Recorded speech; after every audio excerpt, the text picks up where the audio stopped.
இங்க வேலையை முடிச்சு வீட்டுக்கு வந்த முத்துவுமே நடந்த விஷயத்த பத்தி மீனா கிட்ட சொல்றாங்க. இதை கேட்ட மீனாக்கு சரியான ஷாக்கு.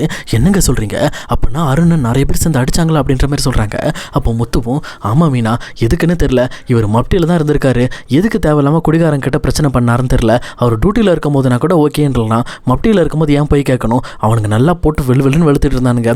நல்ல வேலை நான் பார்த்துட்டு குறுக்க போய் காப்பாற்றி விட்டேன். ஆனால் காப்பாற்றி விட்டுட்டு அவரை வாங்க ஹாஸ்பிட்டல் போகலான்னு சொல்கிறேன், என் கையை உதறி விட்டுட்டான். சரி விடு, தண்ணியாவது கொடுக்கலான்னு சொல்லி கார்ல இருந்து தண்ணி எடுக்கிறேன், அதை கூட வாங்காம அவன் பாட்டில் வண்டி எடுத்துகிட்டு கிளம்பிட்டான். அந்த ஆளுக்கு என்னதான் தெரியல என் மேலே கோபம். ஆனால் இந்த மாதிரி நான் காப்பாற்றினப்ப கூட என்கிட்ட ஒரு வார்த்தை அவன் சிரித்து பேசியிருந்தானா எல்லா பிரச்சனையும் முடிஞ்சிருக்கும். ஏன்னா நான் மறந்துட்டு நானும் அவங்ககிட்ட நல்ல விதமாக பேசி நம்ம எல்லாரும் ஒன்றா குடும்பமாக இருக்கிற மாதிரி எல்லா விஷயத்தையும் சிறப்பாக பண்ணியிருந்திருக்கலாம். ஆனால் எல்லாமே வேஸ்ட்டாக போச்சு. அவன் ஏன் என் மேலே இவ்வளோ காண்டாகிறான்னு எனக்கு தெரியலன்னு சொல்லிட்டு இங்கே முத்துவுமே மீனா கிட்ட ரொம்ப சேடாக சொல்லிக்கிட்டு இருக்காங்க. இதை கேட்டுட்டு இருக்க மீனாக்கும் ரொம்ப சோகமாக இருக்குது. ஏன்னா முத்துவும் தனக்கான ஒரு குடும்பம் வேணும் அப்படின்ற மாதிரி அந்த குடும்ப கட்டமைப்புக்காக தான் அவர் எல்லா விஷயத்துலையும் பொறுமையாக போயிட்டுருக்காருன்னு சொல்லி இங்கே மீனா புரிஞ்சுக்கிறாங்க. அடுத்தபடியாக முத்துவும் தன்னோட வேலையை பார்க்குறாரு. இன்னொரு சைடில் இங்கே மீனாவும் அதை நினச்சி பார்த்து ஃபீல் பண்ணிவிட்டு படுத்து தூங்குறாங்க. அதுக்கப்புறம் அடுத்த நாள் காலையில் ரோகிணியும் மனோஜும் சேர்ந்து இங்கே ஷோரூம் போயிட்டு ஷோரூமில் மனோஜோட ஃப்ரெண்டுக்கிட்ட பேசிகிட்டு இருக்காங்க. அப்போ அவரும் ஏன்டா மனோஜ் இப்படி பண்ணிட்டேன், உன்னை நம்பி நீ சீஃப் கெஸ்ட்டாக வருவேன்னு சொல்லி அந்த ஸ்கூலில் நான் சொல்லிட்டேன், கடைசியில் உனக்கு பேனர் அது இதுன்னு வச்சு எல்லாமே வேஸ்ட்டாக போச்சு அப்படின்ற மாதிரி அவரும் புலம்பிக்கிட்டு இருக்காரு. இதை கேட்ட மனோஜும் அப்போ யாரா இந்த மாதிரி வந்து சீஃப் கெஸ்ட்டாக இருந்தா அப்படின்னு சொல்லி கேட்குறப்போ, நான் தான் சொல்லப்போனால் எனக்கு பேச தெரியாது அந்த அளவுக்கு, அதனால் நான் இந்த மாதிரி குழந்தைங்களுக்கு அவார்டு மட்டும் கொடுத்தேன் அப்படின்ற விஷயத்த சொல்கிறாங்க. ப்ரோ நீ எல்லாம் அவார்டு கொடுத்தியா அப்படின்ற மாதிரி கேட்குறாங்க. இதை கேட்ட மனோஜோட ஃப்ரெண்டும் ஏன்பா நான்லாம் கொடுக்கக்கூடாதாப்பா, வட்டி கொடுக்குறவனா இருந்தால் நான் அவார்டு கொடுத்தா அதானே தப்பா அப்படின்ற மாதிரி அவர் இந்த பக்கம் மனோஜோட பொறாமையை புரிஞ்சுக்கிறாரு. அதுக்கப்புறம் சரி விடு, நான் அவார்டு கொடுத்த பசங்களோட ஃபோட்டோலாம் இதில் இருக்குது, நீ பாருன்னு சொல்லிட்டு அந்த ஃபோட்டோஸ் எல்லாத்தையும் எடுத்து இங்கே மனோஜ் கிட்ட கொடுக்குறாங்க. மனோஜும் விருப்பம் இல்லாமல் அதை பார்க்குறாரு. ரோகிணி ஒரு பக்கத்தில் இருந்து அதை யோசிச்சு பார்த்துட்டு ஐயோ கிறிஷ் வேறு நல்லா படிப்பானே, நல்லா படிக்கிற பையனுக்கு அவார்டுனா அவனுக்கும் கண்டிப்பாக அவார்டு இருக்குமே அப்படின்னு சொல்லி யோசிச்சு பார்த்துட்டு அவங்க வேகமாக அந்த ஃபோட்டோ கொடுங்க நான் பார்க்குறேன்னு சொல்லி வாங்கிட்டு ஃபோட்டோவில் இருந்து கரெக்டாக தேடிக்கிட்டு இருக்கும்போது கிறிஷோட ஃபோட்டோவும் கிடச்சிருது. ஆனால் கிறிஷ் நல்லாவே படிச்சுக்கிட்டு இருக்க ஒரு பையன், அப்படி அவரோட வாழ்க்கையை கெடுக்கிறதுக்காகவே ரோகிணி இப்படி ஒரு முட்டாள்தனம் பண்ணிக்கிட்டு இருக்காங்க. சரி இது ஒரு பக்கம் இருக்கட்டும், இப்போ கதைக்கு வருவோம். இப்போது கதையில் ரோகிணியும் கிறிஷோட ஃபோட்டோவை மட்டும் தனியாக எடுத்துடுறாங்க. அதை எடுத்துட்டு அவங்க ஒன்றுமே தெரியாத மாதிரி மற்ற ஃபோட்டோவை கீழே போட்டுறாங்க. அதுக்கப்புறம் மனோஜோட ஃப்ரெண்டு அந்த ஃபோட்டோவை எடுத்துக்கிறாரு. ரோகிணி அந்த ஃபோட்டோவை ஆசாசியாக உள்ளே போய் பார்த்துட்டு இருக்காங்க. ஆனால் அதை பார்த்து அவங்களுக்கு ஒரு பக்கம் தான் பையன் அவார்டு வாங்கியிருக்கான்னு சொல்லி ஆசை வந்தாலும் இன்னொரு பக்கம் அது பிரச்சனையாக இருக்கக்கூடாதுன்னு சொல்லி அந்த ஃபோட்டோவை கிழிச்சு அப்படியே குப்பையில் போட்டுறாங்க. இதை பார்த்துட்டு இங்கே ரோகிணிக்கு கொஞ்சம் வருத்தமாக தான் இருக்குது. ஆனால் அவங்க சுயநலமாக தன்னோட பிரச்சனையை மட்டும் சரியாகணுங்கிறதுக்காக கிறிஷை ஒதுக்கிக்கிட்டு இருக்காங்க. இப்படி இது ஒரு சைடு இருக்க, இன்னொரு சைடில் அருண் தலையில் கட்டோட வீட்டுக்கு வராரு. வந்தது மட்டும் இல்லாமல் நடந்த விஷயங்கள் எல்லாத்தையும் வீட்டில் சொல்கிறாங்க.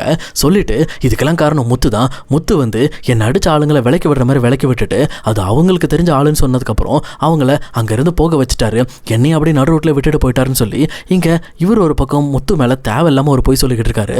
இதை கேட்டுட்டு சீதாவும் மாமாவா, மாமா அப்படி பண்ணுற ஆளே கிடையாது அப்படின்ற மாதிரி அவங்க நேராக முத்துக்காக சப்போர்ட் பண்ணுறாங்க. ஆனால் இங்கே அருணோட அம்மாவும் என்ன சீதா நீ இந்த மாதிரி எதுக்காக அருணை நம்ப மாட்டேன்ற, அவன் என்ன பொய்யா சொல்ல போறான் அப்படின்ற மாதிரி கோவப்படுறாங்க. இதை கேட்டு அருணும் அம்மா விடுமா, அதனால தான் இதை பற்றி நான் சொல்ல மாட்டேன்னு சொன்னேன்னு சொல்லிட்டு கோச்சிக்கிற மாதிரி உள்ள ஒரு நாடகத்தை போட்டு கிளம்பிடுறாரு. அதுக்கப்புறம் சீதாவும் இங்கே முத்து ஏற்கனவே ஹாஸ்பிட்டல் வந்து பேசிட்டு போனதை நினச்சி யோசிச்சு பார்க்குறாங்க. அப்போ கண்டிப்பாக இவர் தான் பண்ணியிருப்பாரு, நம்ம இதை பற்றி அக்கா கிட்ட பேசணும்னு சொல்லிட்டு ரொம்ப கோபத்தோட மீனாக்கு கால் பண்ணுறாங்க.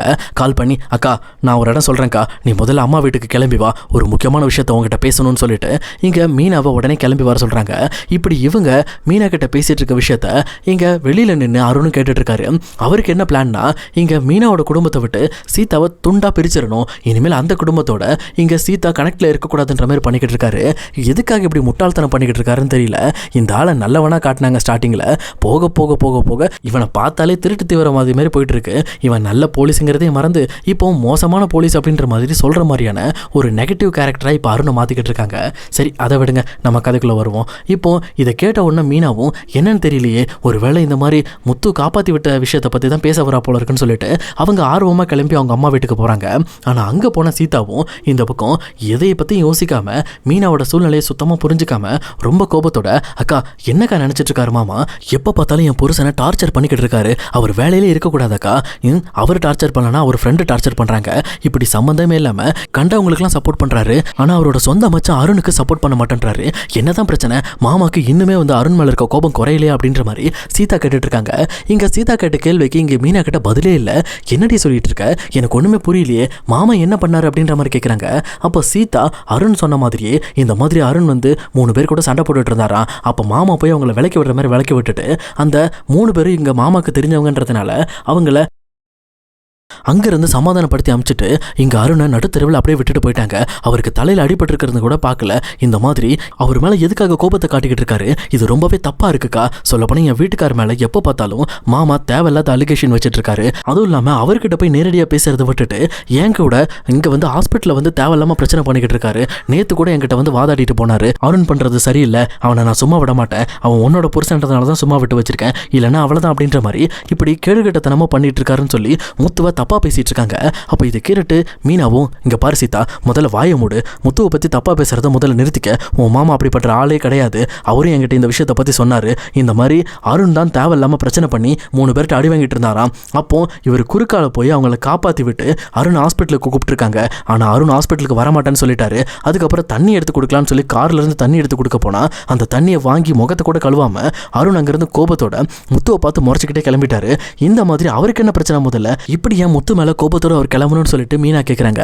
அப்போ சீதாவும் இங்கே பாருக்கா, இதை சொன்னது மாமா தானே, மாமா சொன்னது அத்தனையும் பொய்க்கா, நான் நிறைய விஷயத்த பார்த்துட்டேன், மாமா நிறைய பொய் சொல்கிறாங்க, உன்னை ஏமாத்திட்டு இருக்காருக்கா. இந்த மாதிரி நீ மாமாவை முழுசாக நம்பாத, அவர் தேவையில்லாமல் அருண் கிட்ட பிரச்சனை பண்ணிக்கிட்டு இருக்காரு. இதுக்கான காரணம் நான் மாமா கிட்ட சொல்லாமல் ரிஜிஸ்டர் மேரேஜ் பண்ணது தான். அதை அவர் மனசில் வச்சுக்கிட்டு தான் இங்கே அருணை பழி வாங்கிட்டு இருக்காரு. ஆனால் அருணுக்கு இப்படி இன்னைக்கு அடிபட்டு வந்திருக்கும் போது என்னால் சுத்தம் பார்க்க முடியலக்கா, மாமா கிட்ட முதல்ல சொல்லு அப்படின்ற மாதிரி ரொம்பவே கோவப்படுறாங்க.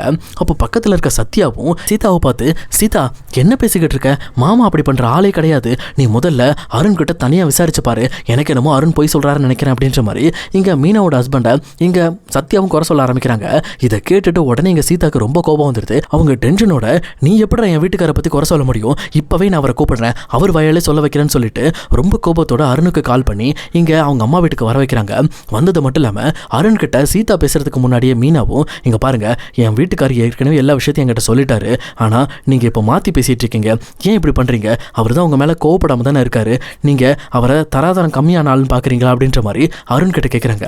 அப்போ அருணும், இங்கே பாருங்கள், நானும் சீதாவும் கல்யாணம் பண்ணி நல்லா வாழ்கிறதுக்கு காரணமே அவர் தான், நான் எதுக்கு அவர் மேலே இப்படி வந்து அலிகேஷன் வைக்க போகிறேன், அவர் பண்ணதை தான் நான் சொன்னேன், அப்போ கூட நான் சீதா கிட்ட சொன்னேன், இதை நான் சொல்ல மாட்டேன்னு சொன்னேன், என் பேச்சை மீறி அவங்க வந்து சண்டை போட்டுட்டு இருக்கா. ஆனால் முத்து என் மேலே என்ன கோபம்னு தெரியல, என்னை பார்க்குற இடத்துலலாம் ரொம்ப டார்ச்சர் பண்ணுறாரு, இதை பற்றி நான் உங்ககிட்ட எப்படிங்க சொல்ல முடியும், அது நல்லா இருக்காது, நான் இந்த விஷயத்தை என் மனசுக்குள்ளே தான் வச்சிருந்தேன், நானும் சரி சீதா கிட்ட சொல்ல வேணாம்னு நினச்சேன், இன்னைக்கு நடந்த பிரச்சனையில தான் வேறு வழி இல்லாமல் சொல்கிற மாதிரி ஆகிப்போச்சு, ஆனால் இவ அதை தெரிஞ்சுக்கிட்டு மறுபடியும் உங்கள் வீட்டுக்கு வந்து சண்டை போடுறா, சரி விடுங்க, இதை நான் இனிமேல் எனக்குள்ளே வச்சுக்கிறேன்னு சொல்லிட்டு சீதாவை அங்கேருந்து கன்வின்ஸ் பண்ணி கூட்டிகிட்டு போகிறாரு.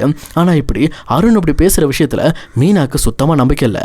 ஏன்னா அருண் நடிக்கிறாரு அப்படிங்கிறது அவரோட பாவனைகள்லேருந்தே தெரிய ஆரம்பிக்குது.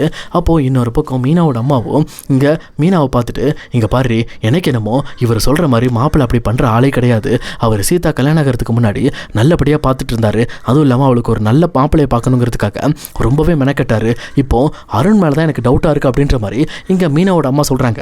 இதை கேட்ட சத்யாவும், ஆமாம்மா, எனக்கும் அவர் மேலே தான் டவுட்டாக இருக்குது, எனக்கு என்னமோ அவர் நம்ம மாமாவை தரம் தாழ்த்தி பார்த்துட்டு இருக்காருன்னு நினைக்கிறேன், அதுக்கு பதிலாக தான் நம்ம அக்காவை இங்கே வீட்டை விட்டு பிரிக்கணும்னு முடிவு பண்ணியிருக்காங்க, அதுக்காக தான் இவர் வந்து இந்த அளவுக்கு செயல்பட்டுக்கிட்டு இருக்காரு, இனிமேல் இவரோட செயல்பாடுகளை நான் ரொம்ப ஷார்ப்பாக வாட்ச் பண்ணுறேன் அப்படின்னு சொல்லிட்டு சத்யா பேசிகிட்டு இருக்காங்க.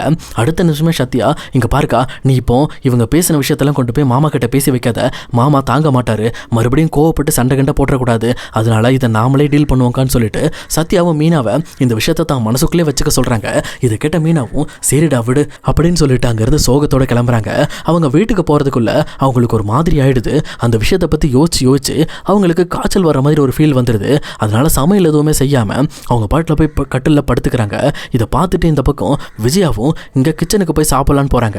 ஆனால் அங்கே சமையல் எதுவும் இல்லாததை பார்த்துட்டு செம்ம காண்டாக்குறாங்க. கோபத்தோட அங்கே இருக்கிற தண்ணி எடுத்துகிட்டு வந்து இங்கே காய்ச்சலில் படுத்துட்டு இருக்க மீனா மேலே பொடிச்சுன்னு ஊற்றிடுறாங்க. இதை பார்த்துட்டு இந்த பக்கம் மீனா படக்குன்னு இருந்துச்சு, அத்தை என்னாச்சத்தை அப்படின்ற மாதிரி நடுங்கிக்கிட்டே கேட்டுட்டு இருக்காங்க. அப்போ அங்கே வந்த முத்துவும் ரொம்ப கோபத்தோட அந்த ஜக்கை பிடுங்கி விஜயா மேலே அடிக்கிற மாதிரி கையை ஓங்கிட்டு அதை தூக்கி எறிஞ்சிட்டு, எவ்வளோ தைரியம் இருக்கணும் முதல்ல உங்களுக்கு, என் மீனாவை இந்த மாதிரி தண்ணி ஊற்றி எழுப்புறதுக்கு அப்படின்ற அப்படின்ற மாதிரி கோபத்தோட சத்தம் போடுறாங்க. அப்போ விஜயாவும், ஏண்டா மறுபடி நான் எப்படி அவளை தட்டி எழுப்புறதா இல்லை காலில் விழுந்து எழுப்பட்டுமா? வீட்டில் சமைக்கிற வேலையை ஒழுங்காக சமைக்க வேண்டியதானே? இந்த மாதிரி சமைக்காம அவ இஷ்டத்துக்கு விட்டுட்டு போனால் வீட்டில் யாரா சமையல் செய்கிறது அப்படின்ற மாதிரி கோவப்படுறாங்க. அப்போ இந்த பக்கம் முத்து ரொம்ப கடுப்போட, இங்கே பாருங்க, இந்த வீட்டில் சமைச்சு போடுறதுக்கு ஒன்று என் பொண்டாட்டி வேலைக்காரியாக வரல, அவள் எப்பவும் போல மகாராணி மாதிரி வாழணும், இனிமேல் இந்த வீட்டில் என் பொண்டாட்டி சமைக்க மாட்டான், உங்களுக்கு எவ்வளோ தைரியம் இருக்கணும், இப்படி அவள் தூங்கிக்கிட்டு இருக்கும்போது அவள் முகத்தில் இப்படி தண்ணி ஊற்றுறதுக்கு அப்படின்ற மாதிரி ரொம்பவுமே கோவப்படுறாங்க. உடனே விஜயா அண்ணாமலையை கூப்பிட்டு பஞ்சாயத்து நடத்துகிறாங்க. இங்கே பாருங்க, இவன் சமைக்காமல் படுத்துட்டு இருக்கான், இவன் மேலே தண்ணி ஊற்றுனதுக்கு இவன் என்னவோ என்னை அடிக்கிற மாதிரி கை வாங்குறான், அவனுக்கு அவ்வளோ தைரியம் ஆயிடுச்சா அப்படின்ற மாதிரி விஜயா கோவப்பட்டு கத்திட்டு இருக்காங்க. அப்போது மீனாவை தொட்டு பார்த்த முத்துக்கு மீனாக்கு காய்ச்சல் அடிக்கிறது தெரியுது. அவங்க பதட்டத்தோட இங்கே யாருக்கிட்டையும் எதுவும் பேசாமல் மீனாவை ஹாஸ்பிட்டல் கூப்பிட்டு போகிறாங்க. அப்போ அண்ணாமலையும் என்னாச்சுரா அப்படின்னு சொல்லி கேட்குறப்போ, அப்பா மீனாக்கு ஜுரம் அடிக்குதுப்பா, நான் ஹாஸ்பிட்டல் கூப்பிட்டு போயிட்டு வந்துடுறேன், இப்போ வேற அம்மா வேற தண்ணி மேலே ஊற்றி விட்டாங்க அப்படின்னு சொல்லிட்டு கோபத்தோடு அங்கேருந்து மீனாவை கூட்டிகிட்டு அவர் ஹாஸ்பிட்டல் போகிறாரு. ஆனால் அதே நேரம் இது கேள்விப்பட்ட அண்ணாமலையும் செம்ம காண்டோட விஜயாவை பார்த்து, உனக்கு அறிவே கிடையாது விஜயா, என்ன இப்படி பண்ணிக்கிட்டு இருக்க, அவள் இனிமேல் இந்த வீட்டில் சமைக்க மாட்டா, உனக்கு விருப்பம் இருந்தால் நீ சமைச்சு சாப்பிடு, இன்னொரு டைம் மீனாவை இந்த வீட்டில் நீ சமைக்க சொன்ன உன்னை என்ன பண்ணுவேன்னு தெரியாது, நீ எக்கட கெட்டுப்போ அப்படின்னு சொல்லிட்டு இங்கே அண்ணாமலையும் அங்கேருந்து கிளம்புறாங்க. இங்கே விஜயாவுக்கும் ரொம்பவே இன்சல்ட்டாக போயிடுது. இந்த பூக்காரிக்காக இந்த வீட்டில் இருக்க எல்லாருமே எனக்கு எதிராக பேசிக்கிட்டு இருக்காங்க, நான் அப்படி என்ன கேட்டுட்டேன், ஒழுங்காக சமைக்கிற வேலையை முடிச்சுட்டு படுக்க வேண்டியதானே, உடம்பு சரியில்லை நாடகம் ஆடிட்டு படுத்து கிடக்கான்னு சொல்லிட்டு இங்கே விஜயா மறுபடியுமே மீனா மேலே செம காண்டோடு இருக்காங்க. ஆனால் இப்போ மீனாவோட சூழ்நிலை ரொம்பவே மோசமாக இருக்குது. இப்போ மீனா திருப்பி வீட்டுக்கு வந்ததுக்கப்புறம் இதை பற்றி முத்துக்கிட்ட சொன்னாங்கன்னா கண்டிப்பாக பிரச்சனை பெருசாகும். அதனால எப்படி இந்த ப்ரெஷர் அவங்க தாங்க போகிறாங்க அப்படிங்கிறதா பெரிய சவாலே. ஏன்னா அவங்க எப்போவுமே எந்த விஷயத்தையும் மனசில் வச்சுக்கிட்டது கிடையாது. எதாக இருந்தாலும் ஓப்பனாக முத்துக்கிட்ட சொல்லிடுவாங்க. ஏன் சீதாவோட கல்யாண விஷயத்தை கூட கல்யாணம் நடக்கிறதுக்கு முன்னாடியே முத்துக்கிட்ட சொல்லணும்னு சொல்லி யோசிச்சுட்டு இருந்தாங்க. கல்யாணம் நடந்ததுக்கப்புறமும் சொல்லணும்னு நினச்சாங்க. ஆனால் அதுவாக ஒரு முடிவுக்கு வந்ததுக்கப்புறமும் அந்த விஷயம் தெரிய வந்ததுக்கப்புறம் தான் இவங்களுக்கு நிம்மதியாக இருந்துச்சு. அதனால மீனாவோட சூழ்நிலை எப்படி இருக்க போகுதுங்கிறத இனி வரப்போகிற எபிசோட நம்ம கண்டிப்பாக பார்க்கலாம் கைஸ்.